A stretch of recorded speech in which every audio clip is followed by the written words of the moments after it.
마가복음 10장. 예수님이 그곳을 떠나 유대 지방으로 가서 요단강을 건너가시자 많은 사람들이 다시 모여들었다. 그래서 예수님은 전과 같이 그들을 가르치셨다. 이때 몇몇 바리새파 사람들이 와서 예수님을 시험하려고 물었다. 남편이 아내를 버려도 좋습니까? 모세는 뭐라고 말했느냐? 이혼 증서를 써주기만 하면 아내를 버려도 좋다고 했습니다. 그래서 예수님이 그들에게 이렇게 말씀하셨다. 너희가 고집이 세고 악하기 때문에 모세가 그런 법을 정한 것이다. 하나님께서는 창조하실 때부터 사람을 남자와 여자로 만드셨다. 그래서 사람이 자기 부모를 떠나 두 사람이 한 몸이 되게 하셨으니 이제는 둘이 아니라 한 몸이다. 그러므로 하나님께서 짝지어 주신 것을 사람이 갈라놓으서는 안 된다.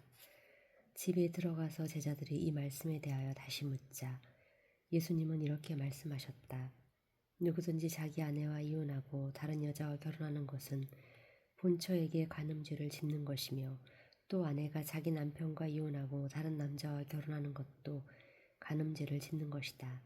그때 사람들이 손을 얹어 축복해달라고 어린아이들을 예수님께 데려왔으나 제자들에게 그 사람들을 꾸짖었다. 그러자 예수님은 이것을 보고 분개하시며 그들에게 이렇게 말씀하셨다. 어린아이들이 나에게 오는 것을 막지 말아라.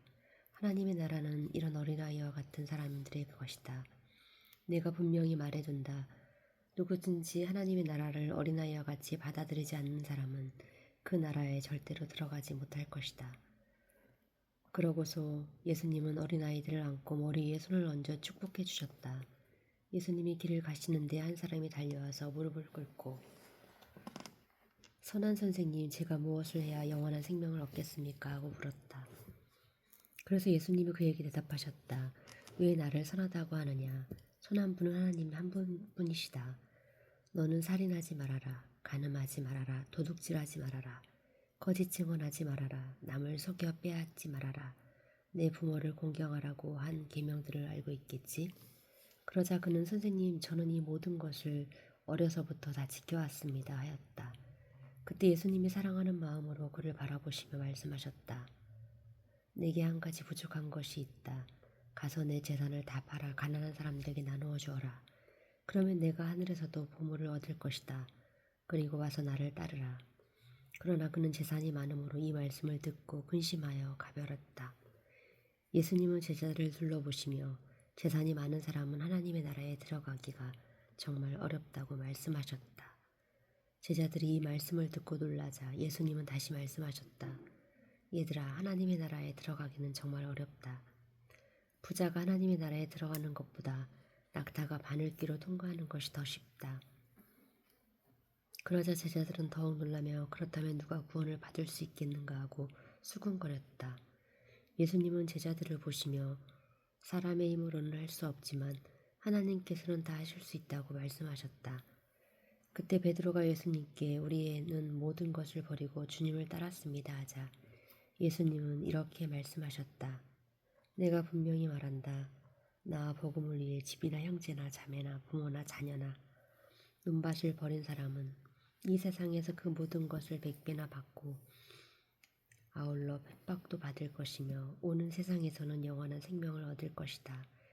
그러나 현재 앞선 사람이 뒤떨어지고 지금 뒤떨어졌다가도 앞서게 될 사람이 많을 것이다.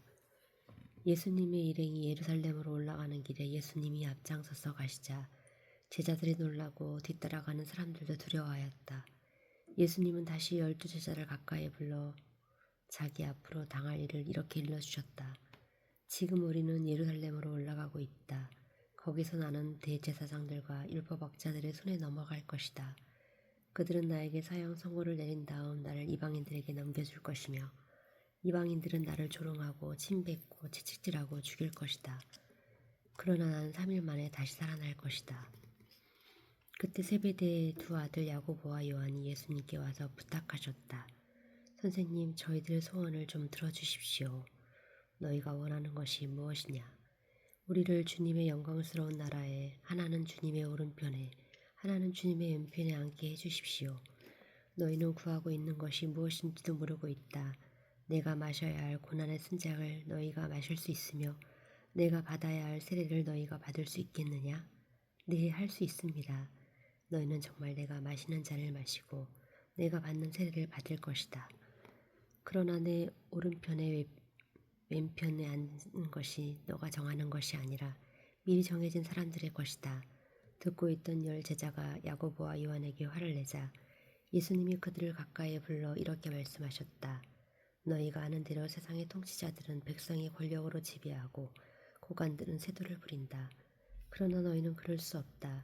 너희 중에 누구든지 크게 되고 싶은 사람은 남을 섬기는 사람이 되어야 하고 으뜸이 되고 싶은 사람은 모든 사람의 종이 되어야 한다. 나는 섬김을 받으러 온 것이 아니라 섬기러 왔으며 많은 사람의 죄값을 치르기 위해 내 생명을 주려고 왔다.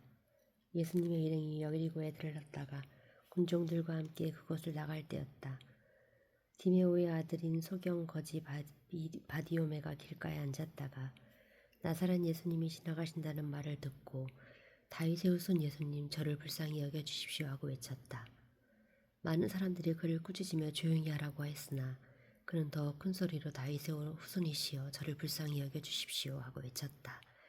예수님이 걸음을 멈추시고 그를 불러오라 하고 말씀하시자 사람들이 소경에게 잘됐다. 일어나라 예수님이 너를 부르신다고 하였다. 그러자 소경이 겉옷을 벗어 던지고 벌떡 일어나 예수님께 나아왔다.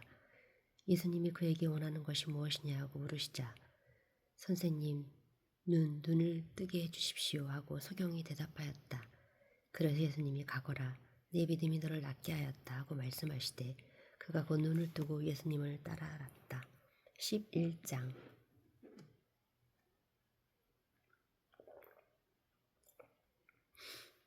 그들이 예루살렘에 가까운 감람산 기슭 벳바게와 베다니아에 이르렀을 때 예수님은 두 제자를 보내며 이렇게 말씀하셨다. 너희는 맞은편 마을로 들어가거라. 거기에 가면 아무도 타본 적이 없는 나귀 새끼 한 마리가 매여 있을 것이다. 그것을 풀어서 끌고 오너라. 누가 너희에게 왜 그러냐고 묻거든 주님이 쓰신다고 하여라. 그러면 곧 보내줄 것이다. 그래서 그들이 가서 문 밖에 길거리에 나귀 새끼에 매여 있는 것을 보고 풀자 거기 섰던 사람들이 무슨 일이요? 왜 나귀를 부시오 하고 물었다. 제자들이 예수께서 일러주신 대로 대답하자 그들이 허락하였다. 제자들은 나귀 새끼를 예수님께 끌고 와서 자기들의 겉옷을 그 위에 걸쳐두었다. 예수님이 나귀에 올라타시자 많은 사람들이 겉옷을 벗어 길에 퍼뜨리게 하고 들에서 푸른 나뭇가지를 꺾어다가 길에 깔기도 하였다. 그리고 예수님을 앞뒤로 에워싸고 가는 군중들은 호산나 주의 이름으로 오시는 분에게 찬양을 앞으로 올 우리 조상 다윗의 나라여 가장 높은 곳에 호산나 하고 환호성을 올렸다. 그 길로 예루살렘에 도착하신 예수님은 성전에 들어가 모든 것을 둘러보시고 이미 날이 저물었으므로 12제자와 함께 베다니로 나가셨다. 이튿날 그들이 베다니를 떠날 때 예수님은 시장하셨다. 약간 떨어진 곳에 마침 앞이 무성한 무화과 나무 한 그루가 있는 것을 보시고 예수님은 혹시 열매가 있는지 보려고 가셨으나 아직 무화과철이 아니어서 잎사귀뿐이었다. 그래서 예수님은 그 나무를 향해 사람이 내게서 다시는 열매를 따먹지 못할 것이다 하고 말씀하셨다. 그리고 제자들도 예수님이 그렇게 말씀하시는 소리를 들었다. 예루살렘에 이르시자 예수님은 성전에 들어가 거기서 매매하는 사람들을 다 쫓아내시고 돈 바꿔주는 사람들의 상과 비둘기 파는 사람들의 의자를 둘러 엎으셨다. 그리고 예수님은 아무도 물건을 가지고 성전 안으로 지나가지 못하게 하시고 그들에게는 성전으로 모든 민족이 기도하는 집이다라고 성경에 쓰여 있는데 너희는 이 집을 강도의 소굴로 만들었다 하고 말씀하셨다. 대제사장들과 율법학자들은 이 말을 듣고 예수님을 죽일 방법을 의논하였다. 이것은 모든 사람들이 예수님의 가르침에 놀람으로 그들이 예수님을 두려워하였기 때문이었다. 날이 저물자 예수님의 일행은 다시 성 밖으로 나갔다. 다음 날 아침 그들은 길을 가다가 예수님이 저주한 무화과 나무 뿌리채 마른 것을 보았다. 이때 베드로가 예수님의 말씀이 생각나서 선생님 저것 좀 보십시오. 어제 저주하신 무화과 나무가 말라버렸습니다 하자 예수님은 제자들에게 이렇게 말씀하셨다. 하나님을 믿어라. 내가 분명히 말하지만 누구든지 이 산을 향해 땅에서 들려 바다에 빠져라 하며 마음속으로 의심하지 않고 자기가 말하는 것을 반드시 이루어질 것이라고 믿으면 그대로 될 것이다.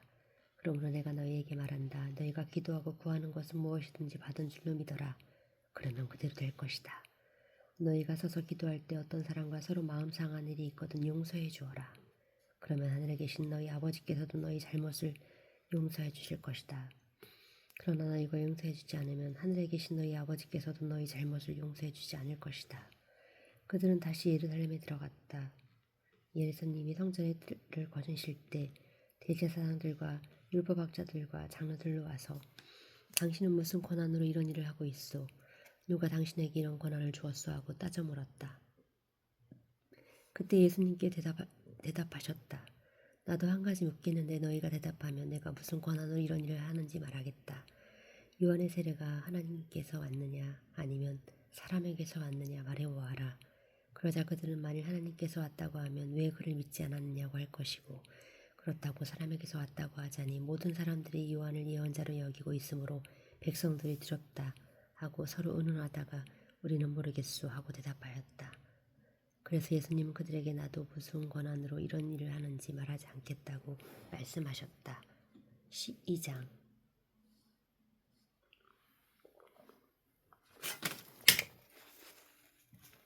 그러고서 예수님은 비유를 들어 그들에게 말씀하셨다.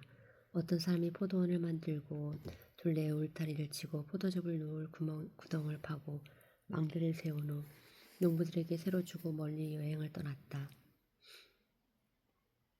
포도철이 되어 주인은 자기 몫의 포도를 받아오라고 한 종의 소작인들에게 보냈다. 그러나 그들은 그 종을 잡아 때리고 그냥 돌려보냈다. 주인은 다시 다른 종들을 보냈으나 소작인들은 그의 머리를 떼 상처를 입히고 갖은 모욕을 하였다. 주인이 또 다른 종을 보냈으나 그들은 그 종을 죽여버렸다. 주인이 더 많은 종들을 보냈지만 소작인들은 그를 때리고 더러는 죽이기까지 하였다.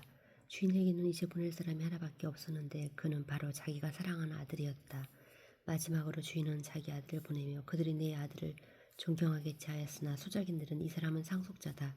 자 죽여버리자. 그러면 그의 유산이 우리 것이 될 것이다 하고 서로 말하며 그를 잡아 죽인 다음 포도원 밖에 내떼버렸다.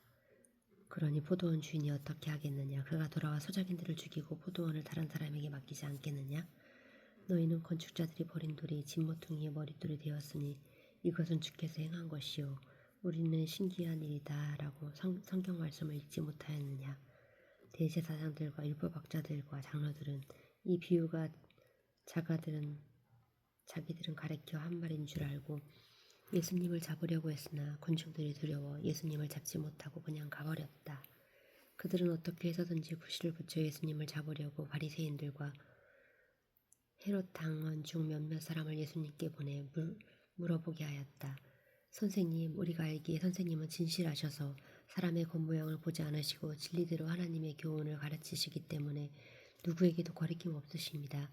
그런데 로마 황제에게 세금을 바치는 것이 옳습니까? 옳지 않습니까? 우리가 바쳐야 합니까? 바치지 말아야 합니까? 그러나 예수님은 그들의 위선을 아시고 왜 나를 시험하느냐? 데나리온 하나를 가져와 내게 보여라 하고 말씀하셨다. 그들이 그것을 가져오자 예수님은 이 초상과 글이 누가의 것이냐 하고 물으셨다. 그들이 황제의 것입니다 하고 대답하자 예수님이 황제의 것은 황제에게 하나님의 것은 하나님께 바쳐라 하고 말씀하셨다. 그래서 그들은 예수님의 말씀을 듣고 말문이 막혀버렸다.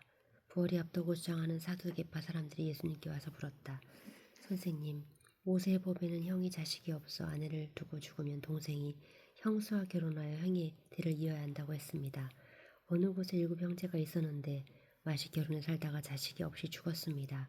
그리고 둘째가 형수와 살다가 자식 없이 죽고 셋째도 그랬으며 7이 모두 그렇게 자식이 없어 죽고 맨 나중에 그 여자도 죽었습니다. 이렇게 7 형제가 모두 한 여자가 살았으니 부활 때 그 여자는 누구의 아내가 되겠습니까? 그래서 예수님은 그들에게 이렇게 대답하셨다. 너희가 성경과 하나님의 능력을 모르기 때문에 잘못 생각하고 있는 것이 아니냐. 사람이 죽었다가 다시 살할 때는 장가도 가십도 안 가며 하늘의 천사들도 같이 된다. 너희는 죽은 사람들의 부활에 대하여 모세의 떨기나무 기사의 하나님께 모세에게 나는 아브라함의 하나님, 이삭의 하나님, 야곱의 하나님이다라고 하신 말씀을 읽어보지 못했느냐? 하나님은 죽은 사람들의 하나님이 아니라 살아있는 하나님이시다. 너희는 크게 잘못 생각하고 있다. 곁에서 듣고 있던 한 율법학자인 예수님이 대답을 잘하시는 것을 보고 모든 계명 중 제일 중요한 것이 어느 계명입니까? 하고 물었다. 그러자 예수님은 이렇게 대답하셨다. 가장 중요한 계명은 이것이다. 이스라엘 사람들아 잘 들어라. 우리 주 하나님은 단 한 분밖에 없는 주이시다. 너는 마음을 다하고 정성을 다하고 뜻을 다하고 힘을 다하여 주 너의 하나님을 사랑하라. 그리고 둘째로 중요한 것은 내 이웃을 내 몸과 같이 사랑하라. 는 계명이다. 이 두 계명보다 더 큰 계명은 없다. 그러자 율법학자는 선생님 옳습니다. 하나님은 한 분이시며 그 외에 다른 신은 없다는 말씀이 맞습니다. 그리고 마음을 다하고 뜻을 다하고 힘을 다하여 하나님을 사랑하는 것 같이 이웃을 자기 몸과 같이 사랑하는 것이 짐승을 불에 태워 바치는 모든 제물과 그 밖의 여러 제물보다 낫습니다라고 대답하셨다. 예수님은 그에게 지혜롭게 대답하는 것을 보시고 내게는 하나님의 나라가 멀지 않다고 말씀하셨다. 그 후부터는 감히 예수님께 묻는 사람이 없었다. 예수님은 성전에 가르치실 때 이렇게 말씀하셨다. 왜 율법학자들이 그리스도를 다윗의 후손이라고 하느냐? 다윗 성령님의 감동을 받아 하나님이 나의 주님에게 말씀하셨다. 내가 내 원수를 내 발 앞에 굴복시킬 때까지 너는 내 오른편에 앉아 있거라 하였다. 다윗 자손이 그리스도를 주라고 불렀는데 어떻게 그리스도가 다윗의 후손이 되겠느냐? 이때 군중들은 예수님의 말씀을 귀담아 듣고 있었다. 예수님은 또 이렇게 가르치셨다. 율법학자들을 주의하여라. 그들은 긴 옷을 입고 다니는 길을 좋아하고 시장에서 인사받는 것과 회당의 높은 자리와 잔치 자리의 특석을 좋아하신다. 그들은 과부의 재산을 가르치고 사람들 앞에서 거룩하게 보이려고 길게 기도한다. 이런 사람들은 더욱 무서운 심판을 받게 될 것이다. 예수님은 헌금함 맞은편에 앉아서 사람들이 헌금하는 것을 보고 계셨다. 여러 부자들이 와서 저마다 많은 돈을 넣는데 한 가난한 과부는 랩돈 2푼 곧 한 고드만들을 넣었다. 그러자 예수님은 제자들을 가까이 불러 말씀하셨다. 내가 분명히 말하지만 이 가난한 과부가 헌금함에 돈을 넣은 다른 모든 사람보다 더 많이 헌금하였다. 그들은 모두 넉넉한 데서 헌금하였으나 이 과부는 가난한 중에도 자기의 생활비 전부를 바쳤다. 13장.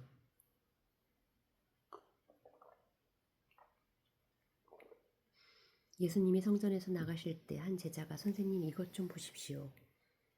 굉장한 돌이지요. 얼마나 훌륭한 건물입니까? 하였다.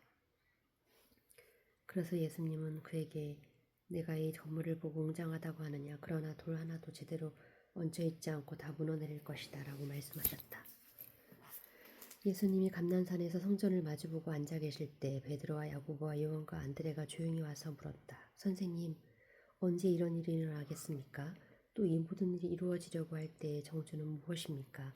그래서 예수님은 그들에게 이렇게 말씀하셨다. 아무에게도 속지 않도록 주의하라. 많은 사람들이 내 이름으로 와서 내가 그리스도이다라고 말하며 많은 사람을 속일 것이다. 또 난리와 전쟁 소문을 들어도 두려워하지 말아라. 그런 일은 반드시 일어나야 하지만 끝은 아직 아니다. 민족과 민족이 나라와 나라가 서로 맞서 싸울 것이며 곳곳에 지진과 기근이 있을 것이다. 그러나 이 모든 것은 고통의 시작에 지나지 않는다. 주의하여라. 너희는 법정에 넘겨지고 회당에서 매맞을 것이다. 그리고 나 때문에 너희가 총독들과 왕들 앞에서 끌려갈 것이나 오히려 이것이 그들에게 나를 증거하는 기회가 될 것이다. 먼저 기쁜 소식이 모든 민족에게 전파되어야 한다. 너희는 끌려가 조사를 받을 때 무슨 말을 할까 걱정하지 말고 성령님이 일러주시는 대로 말하여라. 말하는 분은 너희가 아니고 성령님이시다.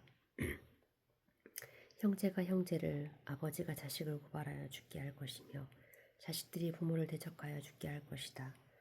그리고 너희가 나 때문에 모든 사람에게 미움을 받을 것이나 끝까지 견디는 사람은 구원을 받을 것이다. 멸망케 하는 흉측한 것이 성전에 선 것을 보거든 읽는 사람은 깨달아라. 그때 유대에 있는 사람들은 산으로 도망하여라. 지붕 위에 있는 사람은 내려가지도 말고 물건을 가지러 집 안에 들어가지도 말며 들에 있는 사람은 겉옷을 가지러 집으로 돌아가지 말아라. 그때 아이 뵌 여자들과 젖먹이 딸린 여자들은 불행할 것이다. 너희는 이런 일이 겨울에 일어나지 않도록 기도하라. 그때는 고난의 때이기 때문이다. 하나님이 세상을 창조하신 이후로 지금까지 이런 고난이 없었고 앞으로도 없을 것이다. 만일 하나님이 이 고난의 기간을 줄이지 않았더라면 아무도 살아남지 못할 것이다. 그러나 하나님이 자기가 택하신 백성을 위해 그 기간을 줄여주었다. 그때 누가 너희에게 그리스도가 여기 있다 저기 있다 하여도 믿지 말아라. 거짓 그리스도와 거짓 예언자들이 나타나는 큰 기적을 놀라운 일을 행하여 할 수만 있다면 선택된 사람들까지 속이려고 할 것이다. 너희는 조심하라. 내가 모든 것을 너희에게 미리 말해둔다. 그 고난과 기간이 지나면 해가 어두워지고 달의 빛을 내지 않을 것이며 별들이 떨어지고 천체가 뒤흔들릴 것이다. 그때 사람들은 내가 구름을 타고 큰 능력과 영광으로 오는 것을 볼 것이다. 그리고 내가 천사들을 보내 땅끝에서 하늘 끝까지 사망에서 선택된 내 백성들을 모을 것이다. 무화과 나무에 비유를 배워라. 가지가 연해지고 잎이 돋으면 여름이 가까운 줄 알지 않느냐? 이와 같이 너희도 이런 일들이 일어나는 것을 보거든 내가 문 밖에 가까이 온 줄 알아라. 내가 분명히 말해둔다. 이 세대가 지나가기 전에 이 모든 일이 반드시 일어날 것이다. 하늘과 땅은 없어질지라도 내 말은 결코 없어지지 않을 것이다. 그러나 내가 오는 그날과 시간은 아무도 모른다. 하늘의 천사들과 아들도 모르고 오직 아버지만 아신다. 정신 차리고 깨어 있어라. 그때가 언제인지 너희는 모른다. 그것은 마치 어떤 사람이 여행을 떠나면서 종들에게 각각 일을 맡기고 문지기에게 잘 지키라고 명령하는 것과 같다. 그러므로 언제나 정신을 차리고 있어라. 집주인이 돌아올 시간이 저녁일지 밤중일지 다구일 때일지 새벽일지 어떻게 알겠느냐. 그가 갑자기 와서 너희가 자는 것을 보지 않게 하라. 내가 너희에게만 아니라 모든 사람에게 말한다. 깨어 있어라. 14장.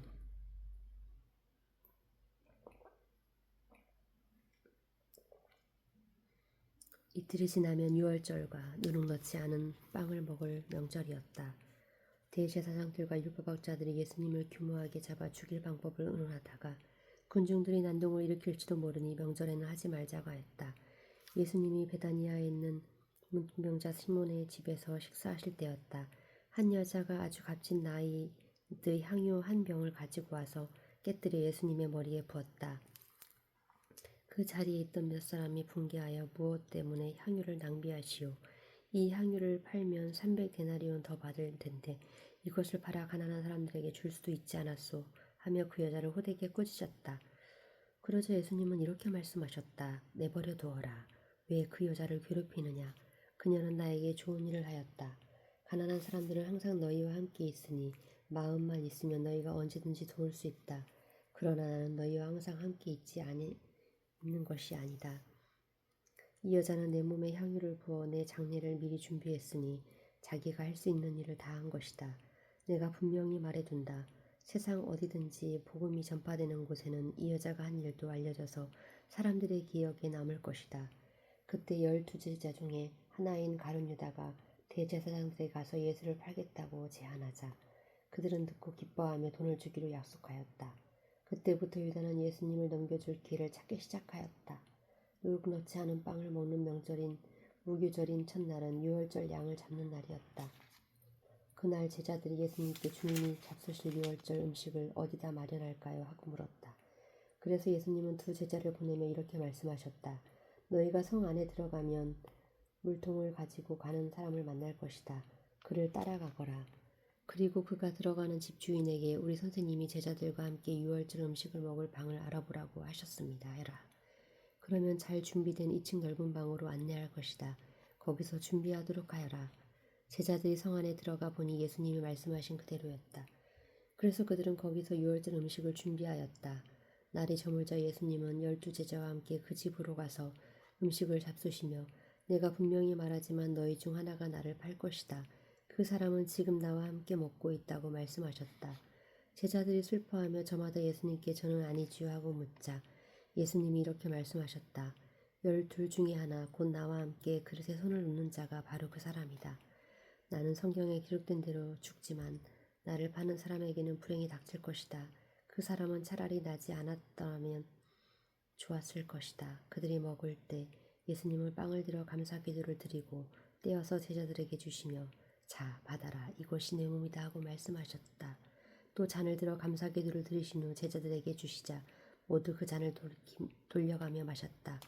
그리고 예수님은 이렇게 말씀하셨다. 이것은 많은 사람을 위해서 흘리는 내 계약의 피다. 내가 분명히 말해두지만 하나님의 나라의 새 것으로 마시는 그날까지 내가 결코 포도나무에서 난 것을 마시지 않을 것이다. 그들은 찬송을 부르고 나서 감난산으로 갔다. 그때 예수님은 제자들에게 이렇게 말씀하셨다. 너희가 다 나를 버릴 것이다. 성경에도 내가 목자를 칠 것이니 양들이 흩어질 것이다 라고 쓰여 있다. 그러나 내가 다시 살아나 너희보다 먼저 갈릴리로 가겠다. 베드로가 예수님께 모든 사람이 주님을 버린다 해도 저는 절대 주님을 버리지 않겠습니다 하자 예수님이 베드로에게 내가 분명히 너에게 말하지만 바로 오늘 밤 닭이 2번 울기 전에 내가 3번이나 나를 모른다고 말할 것이다 하셨다. 그러나 베드로는 내가 주님과 함께 죽는 한이 있더라도 절대로 주님을 모른다고 하지 않겠습니다 하고 큰 소리로 장담하였다. 그리고 다른 제자들도 다 그렇게 말하였다. 그들이 겟세마라는 곳에 이르렀을 때 예수님은 제자들에게 내가 기도하는 동안 너희는 여기 앉아 있거라 하시고 베드로와 야고보와 요한만 따로 데리고 가셨다. 예수님은 몹시 괴로워하시며 그들에게 지금 내 마음이 너무 괴로워 죽을 지경이다. 너희는 여기 머물러 깨어 있어라 하셨다. 그러고서 예수님은 조금 더 나아가 땅에 엎드려 할 수 있으면 있으면 그 고난의 때가 자기에게서 지나가기를 빌며 이렇게 기도하셨다. 아버지께서는 무슨 일이나 다 하실 수 있지 않습니까? 이 고난의 잔을 내게서 거두어 주십시오. 그러나 내 뜻대로 마시고 아버지 뜻대로 하십시오. 그리고 예수님은 세 제자에게 돌아와 그들이 잠든 것을 보시고 베드로에게 말씀하셨다. 시몬아, 자고 있느냐? 내가 1시간도 나와 함께 끼어 있을 수 없느냐? 시험에 들지 않게 정신 차려 기도하여라. 마음은 간절하지만 몸이 약하구나. 예수님은 다시 가서 같은 말씀으로 기도하신 후 돌아와 보니 제자들이 몹시 피곤하여 또 자고 있었다. 그들은 예수님을 보고 몸둘 바를 몰랐다. 예수님은 3번째 제자들에게 오셔서 이렇게 말씀하셨다. 아직도 자고 있느냐? 그만하면 됐다. 이제 내가 죄인들의 손에 넘어갈 때가 왔다. 일어나거라 가자. 나를 팔아넘길 사람이 가까이 왔다. 예수님의 말씀이 끝나기 전에 12제자 중에 하나인 유다가 왔다. 그리고 대제사장들과 율법학자들과 장로들이 보낸 많은 무리들 칼과 몽둥이를 들고 같이 왔다. 유다는 내가 예수님께 입을 맞출 테니 그를 단단히 붙잡아 가시오 하고 미리 암호를 짜둔 후 곧 예수님께 나와 선생님 하며 예수님께 입을 맞추었다. 그러자 그들이 달려들어 예수님을 붙잡았다. 그때 예수님의 곁에 있던 한 사람이 칼을 빼어 대제사장이 총을 쳐서 그의 귀를 잘라버렸다. 예수님은 그들을 보시고 이렇게 말씀하셨다. 내가 마치 강도라도 되는 것처럼 너희 칼과 몽둥이를 들고 나를 잡으러 왔느냐. 내가 날마다 너희와 함께 성전에 있으면서 가르칠 때는 너희가 나를 잡지 않았다. 그러나 일어나게 된 것은 성경의 말씀대로 이루기 위해서이다. 그 사이에 제자들은 예수님을 버리고 모두 도망쳐버렸다. 그리고 한 청년은 배에 홀 이불만 두르고 예수님을 따라가다가 그들에게 잡히자 두른 곳을 팽개치고 알몸으로 달아났다.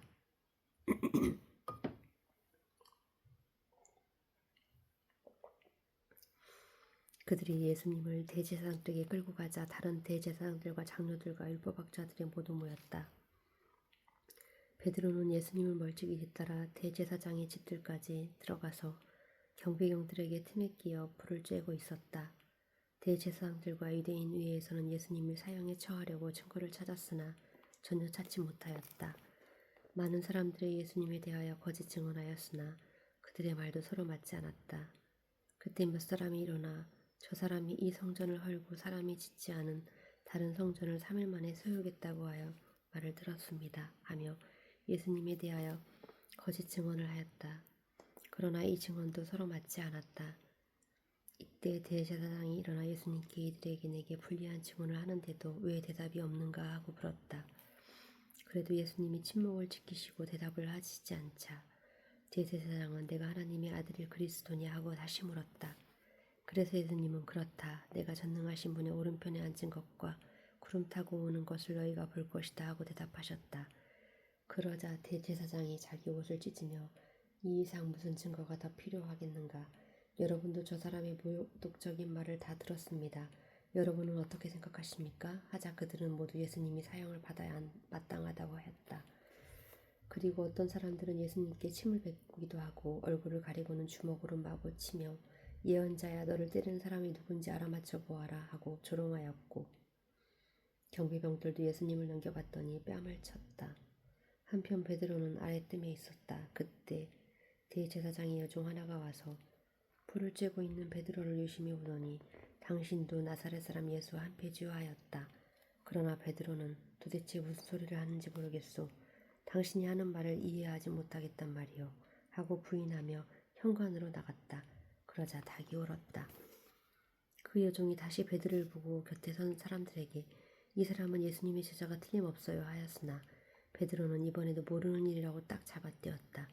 잠시 후 거기 섰던 사람들이 다시 베드로에게 당신도 갈릴리 사람인 걸 보니 그들과 한패임이 틀림없소 하자 베드로는 만일 자기가 그런 사람이라면 저주받을 것이라고 맹세하면서 나는 당신들이 말하는 이 사람을 정말 모릅니다 하였다. 바로 그때 닭이 두 번째 울었다. 베드로는 예수님께서 닭이 두 번 울기 전에 내가 세 번이나 나를 모른다고 말할 것이다 라고 하신 말씀이 생각나서 한없이 울었다. 15장.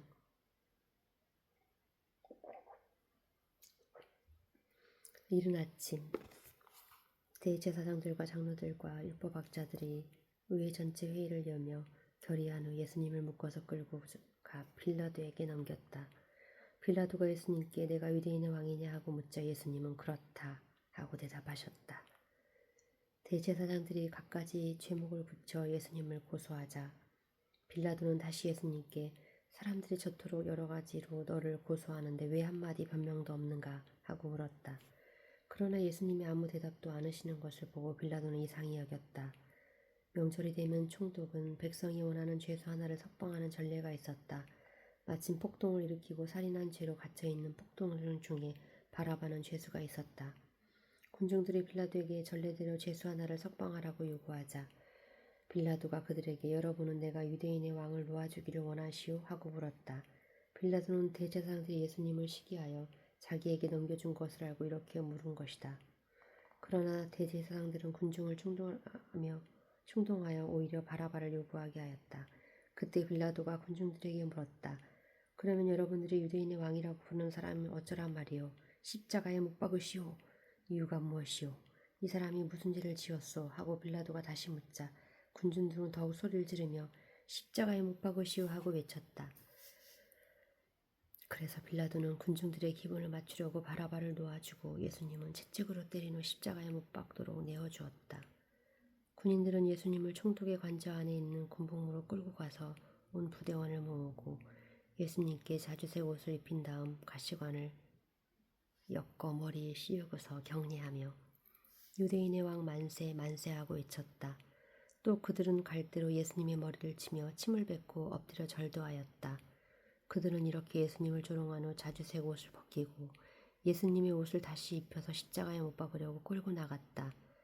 마침 알렉산더와 루포의 아버지 구레네 사람 시몬이 시골에서 올라오는 길에 그곳을 지나가고 있었다. 군인들은 그를 보고 강제로 붙잡아 예수님의 십자가를 지고 가게 하였다. 그들이 예수님을 끌고 해골터로 알려진 골고다로 가서 물약을 탄 포도주를 마시라고 예수님께 드렸으나 받지 않으셨다. 그들은 예수님을 십자가에 못 박고 나서 제비를 뽑아 그분의 옷을 나눠 가졌다. 예수님이 십자가에 못 박히신 때는 오전 9시경이었다. 예수님의 제명이 적힌 좌표에는 유대인의 왕이라고 쓰여 있었다. 그들은 또 예수님과 함께 두 강도도 십자가에 못 박았는데 하나는 예수님의 오른편에 하나는 왼편에 매달렸다. 지나가던 사람들은 머리를 흔들며 야, 성전을 헐고 3일 만에 짓겠다는 자야. 네 자신이나 구원하고 십자가에 내려오라고 조롱하였다. 대제사장들과 율법학자들도 그와 같이 예수님을 조롱하며 남은 구원하면서 자기는 구원하지 못하는군. 이봐, 이스라엘의 왕 그리스도야. 당장 십자가에서 내려와 보아라. 그러면 우리도 믿겠다고 하였고 함께 못 박힌 강도들까지도 예수님을 욕하였다. 난 12시가 되자 온 땅이 어두움이 뒤덮이더니 무려 3시간 동안 계속되었다. 오후 3시에 예수님은 엘로이 엘로이 라마 사막다니 하고 크게 외치셨다. 이 말씀은 나의 하나님 나의 하나님 왜 나를 버리셨습니까? 라는 뜻이었다. 곁에 서 있던 사람들 중에 어떤 이들은 이 말을 듣고 저것 봐 엘리야를 부르잖아 하고 말하였다. 그때 한 사람이 달려가 해면을 신 포도주를 적셔 갈대에 끼어다가 예수님의 입에 대어 엘리야가 와서 내려주나 보자 하였다. 예수님이 큰 소리를 지르시고 숨을 거두시자 성전 휘장이 위에서 아래까지 둘로 찢어졌다. 그러자 지켜섰던 장교는 예수님이 이렇게 숨을 거두시는 것을 보고 이 사람은 정말 하나님의 아들이었구나 하였다. 그리고 여자들도 멀리서 바라보고 있었다. 그들 가운데는 막달라 마리아, 작은 야고보와 요새의 어머니 마리아, 그리고 살로메가 있었다. 그들은 예수님이 갈릴리에 계실 때 따라다니며 섬기던 여자들이었다. 그 밖에도 예수님을 따라 예루살렘에 함께 올라온 여자들도 많이 있었다. 그날은 안식일 전날, 곧 안식일을 준비하는 금요일이었다. 그래서 날이 저물자 아리마대 사람 요셉은 용감하게 빌라도를 찾아가서 예수님의 시체를 요구하였다. 그는 덕망 높은 의회 의원이며 하나님의 나라를 기다리는 사람이었다. 빌라도는 예수님이 벌써 죽었을까 하고 미심쩍어 정교를 불러 알아본 후에 요셉에게 시체를 내어주었다. 요셉은 예수님의 시체를 내린 후 준비한 고운 모시촌으로 싸서 바위를 쪼아 만든 무덤에 넣고 큰 돌을 굴려 입구를 막았다. 이때 막달라 마리아와 요새의 어머니 마리아는 예수님의 시체를 넣어둔 곳을 지켜보고 있었다. 16장.